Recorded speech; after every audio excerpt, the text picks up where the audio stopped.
So, when we're in the world and we want to find a location of something, addresses are a great place to, a great way to do that. Our GPS systems, we just plug in the address, it'll take us right there. But sometimes we don't really need that detailed of information. Let's say I'm talking to a friend and I tell them about this really great restaurant that I just tried and I recommend it to them. They say, "Oh, where is it?" "Oh, it's in the Southland neighborhood." So they have a sense of where it's at in the city, but in that moment, they don't need the exact address. Well, what about if there's more than one of a particular store or restaurant in a town? I say, "Oh, I'm going to go to Kroger." "Well, which Kroger?" "Oh, it's the one on Nicholasville."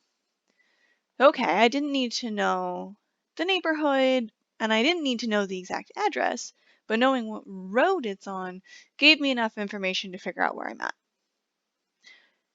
The coordinate plane has similar uh, vocabulary for talking about where we're at on the plane without having to know the exact coordinates. And so that's what we're going to talk about in this video here. The first example I gave was about neighborhoods. If I know generally the neighborhood that I'm in, sometimes that's enough information. Now the coordinate plane is broken into 4 different neighborhoods. So those are the 4 regions that you see here.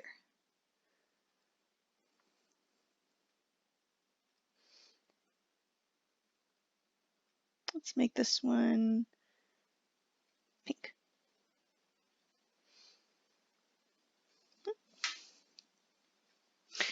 Now these 4 regions are called quadrants, and they're numbered, and we usually use Roman numerals to number them. So this quadrant is quadrant 1. So we use a Roman numeral 1. Now we start with that one because that's sort of our default quadrant. When we're working with only positive numbers, that's the quadrant we're in. And then from there, we count up by 1 and we go counterclockwise. So the blue quadrant over here will be quadrant 2. And again, we use Roman numerals. The red quadrant below quadrant 2, keeping working around the circle, that's going to be our quadrant 3.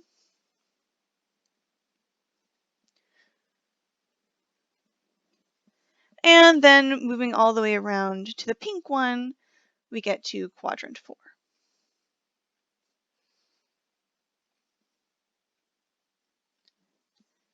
So those are the 4 quadrants. So if I have a point that's in one of those neighborhoods, I can say which quadrant we're in, and that won't tell me the exact where in the quadrant. For example, if I have a point over here, or a point over here, or a point over here, if I just know it's in quadrant 2, I don't know which of those points I am talking about, but I do know that I'm not talking about this point, or that point, or that point. I'm only talking about the points in that blue region. Now, the second example I gave of the real world scenario was maybe I need to know what street it's on. The neighborhood's not so helpful, but the street is. Or maybe it's a street that separates 2 neighborhoods. On one side of the street is one neighborhood, on the other side of the street is another neighborhood. And in fact, that's the scenario we're working with in the coordinate plane. So you notice we have these 2 black lines here. Those lines are called our axes, or axis for short, or not for short. The singular version is axis. The plural version is axes. So let me grab another color. Let's say orange. So the horizontal line here, this one that I'm circling in orange right now, it goes infinitely far in either direction, but I'm going to go ahead and put a circle on at least the part we can see. That part is our x-axis. It tells us when we move along it, it tells us how we're moving in the x direction. And then the vertical one here, same thing. It goes infinitely far up and down. But what I can see of it here, I've circled. That one is the y-axis. And just like the x-axis, it tells us how far we're moving in the y direction. Now, the last point that you need to know about in terms of vocabulary and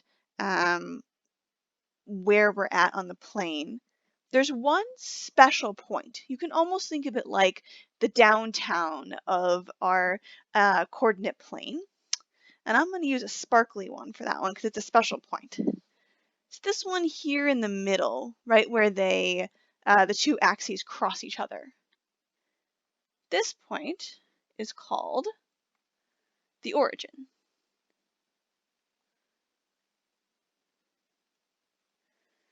It's the special point where both coordinates are 0. It's sort of our starting place, which is part of where the name origin comes from.